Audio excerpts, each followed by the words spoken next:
আল্লামা Jalaluddin Suyuti রহমতুল্লাহ আলাইহি, যিনি প্রায় 3 লক্ষ হাদিসের হাফেজ, যিনি সর্বজন গ্রহণযোগ্য তফসিরের কিতাব তফসিরে জালালাইন লিখেছেন, যিনি প্রায় 700-র মতো কিতাব রচনা করেছেন, তার রচিত কবর ও হাসরের জীবন ও ঘটনা নিয়ে রচিত শরহুস সুদূরে তিনি লিখেন, বাগদাদের এক বিখ্যাত নেককার যুবক ছিলেন।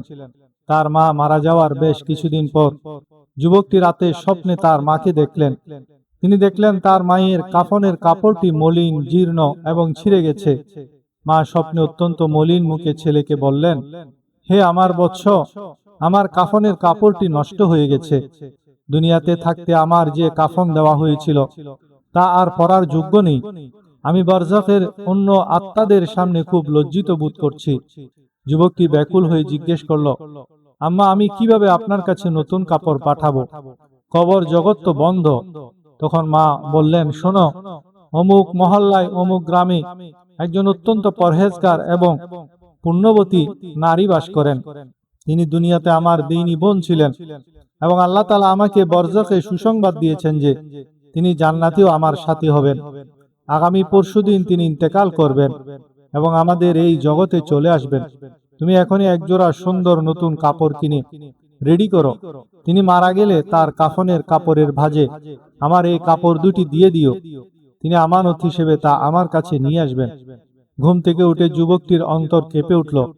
সে বাজার থেকে অত্যন্ত চমৎকার ধবধবে সাদা এবং খাঁটি কাপড়ের একজোড়া বস্ত্র কিনল। তারপর সেটিকে একটি থলিতে ভরে মায়ের বলে দেওয়া সেই নির্দিষ্ট এলাকায় চলে গেল। সেখানে গিয়ে যুবকটি খোঁজ নিয়ে জানতে পারল, আসলেও সেই পুণ্যবর্তী নারী তীব্র অসুস্থ এবং মৃত্যুশয্যায় শায়িত আছেন। ঠিক মায়ের বলে দেওয়া দিনটিতেই সেই নারী ইন্তেকাল করলেন। মহিলার বাড়ি জুড়ে তখন কান্নার রোল। পাড়া প্রতিবেশীরা এসে লাশ গোসল করালো, কাফন পরালো এবং জানাজার খাটিয়ায় করে লাশের খাটিয়া নিয়ে মাঠের দিকে রওনা হলো। যুবকটি কাপড়ের থলেটি হাতে নিয়ে লাশের পেছনে পেছনে হাঁটছিল, কিন্তু সে এক চরম লজ্জায় ও দ্বিধায় পড়ে গেল। আমি একজন অপরিচিত যুবক, এই শোকের মুহূর্তে মানুষের সামনে কিভাবে বলবো যে আমার মৃত মা স্বপ্নে এই মহিলার মাধ্যমে কাপড় পাঠাতে বলেছেন? মানুষ কি আমার কথা বিশ্বাস করবে নাকি আমাকে পাগল ভাববে? ভেবে সে সাহস পাচ্ছিল না। এক পর্যায়ে জানাজার নামাজ শেষ হলো। লাশ দাফন করার জন্য কবরের পাশে নিয়ে যাওয়া হলো, কিন্তু যুবকটি লক্ষ্য করল কবর সম্পূর্ণ রেডি থাকা সত্ত্বেও এবং জানাজা শেষ হয়ে যাওয়া সত্ত্বেও উপস্থিত লোকজন লাশ কবরে নামাচ্ছে না। তারা যেন গভীর উৎকণ্ঠা নিয়ে রাস্তার দিকে তাকিয়ে কার যেন অপেক্ষা করছে। বেশ কিছুক্ষণ পার হয়ে যাওয়ার পর যুবকটি আর থাকতে না পেরে লাশের অভিভাবক এবং সন্তানদের কাছে এগিয়ে গেল। সে জিজ্ঞেস করলো, ভাই, সব জানাজা তো শেষ, কবরও প্রস্তুত, তবে আপনারা দাফন না করে কার জন্য এখানে অপেক্ষা করছেন? তখন মৃত মহিলার বড় ছেলে অশ্রু সজল চোখে উত্তর দিল, ভাই, এক অদ্ভুত ওসিয়তের কারণে আমরা আটকে আছি। আমার মা ইন্তেকাল করার ঠিক আগ মুহূর্তে আমাদের হাত ধরে কসম দিয়ে ওসিয়ত করে গেছেন, বাবা, আমার জানাজা শেষ হলেও তোমরা আমাকে সাথে সাথে কবরে নামাবে না, একটু অপেক্ষা করবে। আমার জান্নাতের সাথী যে নারী, তার ছেলে একটি থলেতে করে একজোড়া নতুন কাপড় নিয়ে আসবে। সে না আসা পর্যন্ত এবং কাপড়ের থলেটি আমার কাফনের ভেতর না দেওয়া পর্যন্ত তোমরা আমাকে দাফন করবে না। আমরা তো সেই ছেলেটিকে চিনি না, তাই মায়ের ওসিয়ত রক্ষার্থে রাস্তার দিকে তাকিয়ে অপেক্ষা করছি। এই কথা শোনা মাত্র যুবকটির চোখ দিয়ে ঝরঝর করে পানি পড়তে লাগলো। তার শরীরের লোম খাড়া হয়ে গেল। সে কাঁপতে কাঁপতে নিজের চাদরের নিচ থেকে কাপড়ের থলেটি বের করলো এবং কান্না ভেজা কণ্ঠে বলল, আল্লাহু আকবার, আল্লাহর কসম, আমি সেই যুবক, আর এই থলেতেই আছে আমার মায়ের পাঠানো কাফনের কাপড়। আমার মা ও আমাকে স্বপ্নে হুবহু এই দিন এবং এই মায়ের কথাই বলে গিয়েছিলেন। এই অলৌকিক ঘটনা দেখে সেখানে উপস্থিত শত শত মানুষের চোখ অশ্রুসিক্ত হয়ে গেল এবং পুরো কবরস্থানে আল্লাহর কুদরতের তাকবীর ধ্বনি উচ্চারিত হলো। এরপর অত্যন্ত আদবের সাথে যুবকের মায়ের পাঠানো কাপড় জোড়া সেই পুণ্যবতী নারীর কাফনের কাপড়ের ভেতর সযত্নে রেখে দেওয়া হলো এবং তাকে দাফন করা হলো।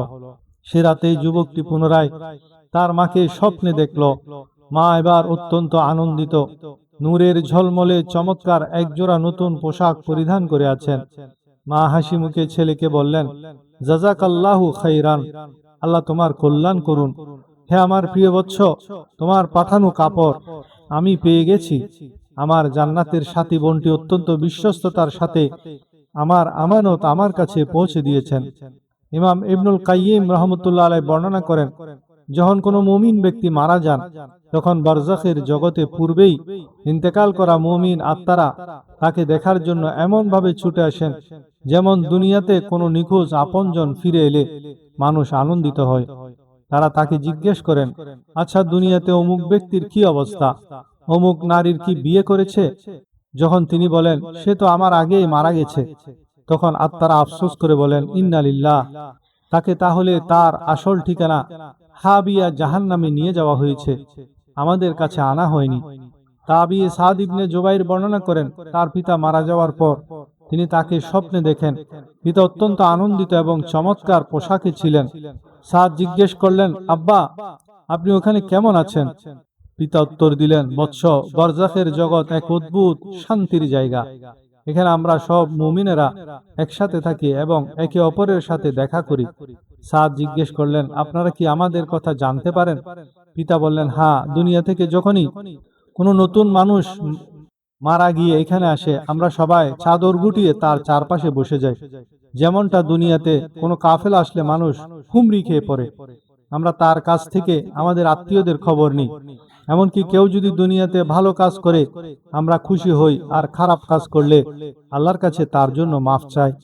রাসূলুল্লাহ সাল্লাল্লাহু আলাইহি ওয়াসাল্লামের হাদিস ও সাহাবীদের আসার থেকে বর্ণিত হয়েছে যে প্রতি জুমাবারে বা নির্দিষ্ট সময়ে জীবিত মানুষদের আমলগুলো তাদের মৃত আত্মীয় স্বজনদের সামনে পেশ করা হয়। তখন তারা দেখেন তাদের সন্তান বা ভাই দুনিয়াতে ভালো কাজ করছে, তারা অত্যন্ত আনন্দিত হন এবং আল্লাহর প্রশংসা করেন। আর যখন দেখেন তারা গুনাহের কাজে লিপ্ত, তখন মৃত আত্মারা আল্লাহর কাছে দোয়া করেন, হে আল্লাহ, আপনি যেমন আমাদের হেদায়েত দিয়েছিলেন তেমনি ওদেরকেও হেদায়েত না দিয়ে মৃত্যু দেবেন না।